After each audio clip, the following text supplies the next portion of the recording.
Dia 11, a autoridade. E Jesus desceu a Cafarnaum, cidade da Galileia, e os ensinava nos sábados. E admiravam-se da sua doutrina, porque a sua palavra era com autoridade.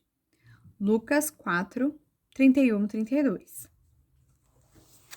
Na época de Jesus, a autoridade estava restrita a um seleto grupo de pessoas. Os judeus tinham um sistema religioso que não somente governava seus lugares de adoração, mas também determinava as leis da terra política, cultural e socialmente. Os líderes religiosos tinham autoridade para dizer a todos os demais como se deve viver, porque eram a classe governante de Israel. Como sacerdotes encarregados de interpretar a lei de Moisés, eles também determinavam o que constituía crimes e, frequentemente, executavam as punições, algumas vezes em público. Não havia julgamento ou apelação, porque eles comandavam o show.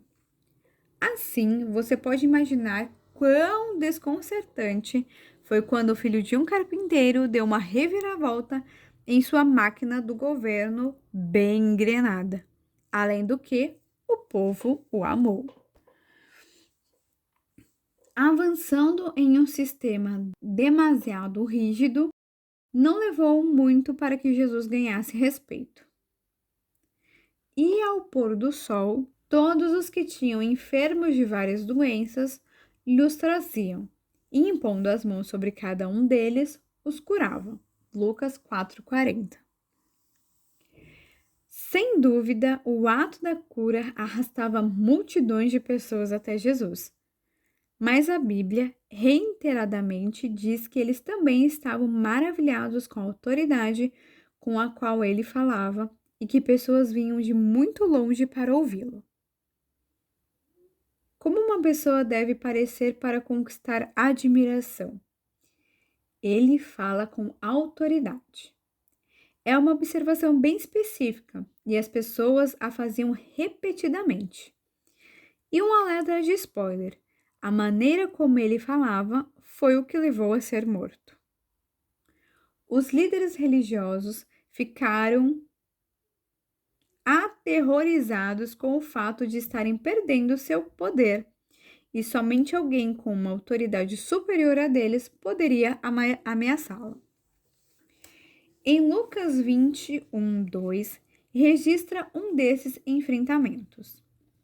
E aconteceu, num daqueles dias, que, estando ele ensinando o povo no templo e anunciando o evangelho, sobrevieram os principais dos sacerdotes e os escribas com os anciões e falaram-lhe, dizendo: Dize-nos, com que autoridade faz essas coisas?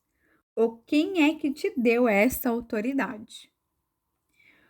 Os judeus tentavam entender de onde vinha a autoridade que transbordava de Jesus.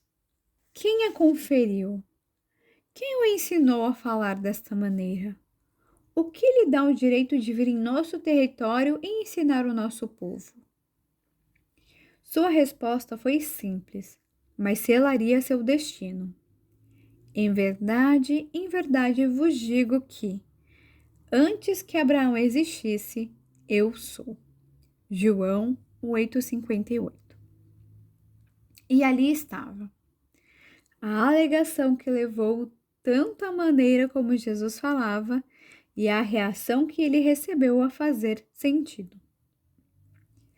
Eu sou era o mesmo nome que Deus deu a si mesmo quando enviou Moisés para libertar os israelitas do Egito, em Êxodo 3. E a maneira como ele continuaria a referir-se a si mesmo no livro de Isaías.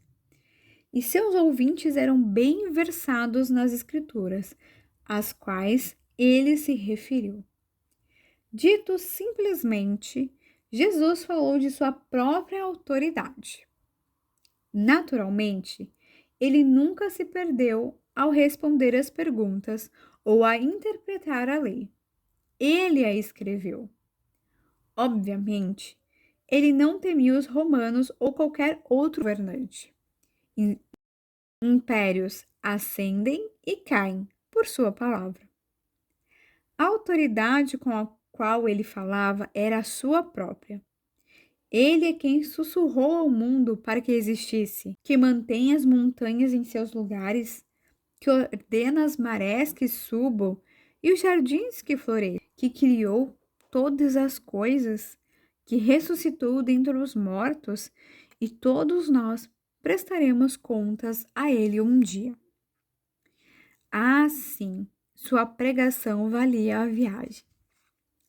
Foco da oração. Agradeça a Deus por ele estar no controle e não você. Se arrependa das áreas da sua vida que não estão sob a autoridade dele e peça que ele a ajude a submetê-las. Seguindo em frente. Há uma área em sua vida em que você está negando a autoridade de Cristo? De que maneira a autoridade de Jesus traz paz e conforto em meio às circunstâncias? Qual é o seu plano para submeter plenamente à autoridade de Cristo?